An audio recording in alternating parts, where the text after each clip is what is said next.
আসসালামু আলাইকুম। প্রায়শই খেয়াল করি যে আমার যে বাইকার ভাইরা আপনারা রাস্তা দিয়ে যাওয়ার সময় বাম দিক থেকে প্রচণ্ড ওভারটেক করেন। এটা না করলেই পারেন ভাই। এটা কিন্তু ড্রাইভিংয়ে একদম সিস্টেম লেখা আছে যে আপনি বাম দিকে কোনো ক্রসিংয়ের সিস্টেম নেই। ডান দিক থেকে ক্রস হয়। তো আমার মাঝে মধ্যে মনে হয় কি আমাদের বাংলাদেশের বাইকার ভাইরা সবাই আপনারা বোধহয় দেশের বাইরে থেকে আসছেন, তাই বাম দিকে বেশি অভ্যস্ত। তো এটা না করলেই পারেন। আর এমন একটা আচরণ দেখতে পাই যে বাইকার ভাইদের কাছে 70-80%-এর কথা বলছি, 20%-এর মতো বাইকার ভাইরা ভালো আছেন।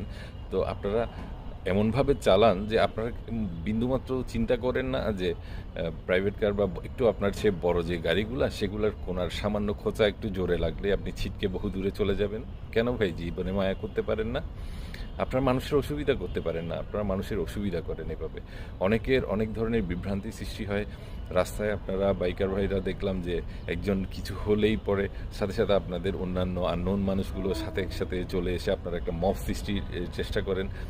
এই যে অহেতুক যে চর্চাগুলো আপনারা করেন, এগুলা আপনারা নিউ জেনারেশনকে কিন্তু বিভ্রান্তির পথে ঠেলে দিচ্ছেন। তো আমি আপনাদের কাছে আশা করব যে আপনাদের কনসাসনেস আরও বেশি বাড়াবেন এবং নতুন প্রজন্মকে সুন্দর সুন্দর জিনিসগুলোকে শেখান। আপনি অহেতুক এই ফালতু জিনিস যেগুলো করলে পরে তারা নষ্ট হবে সেগুলো শিখায়েন না।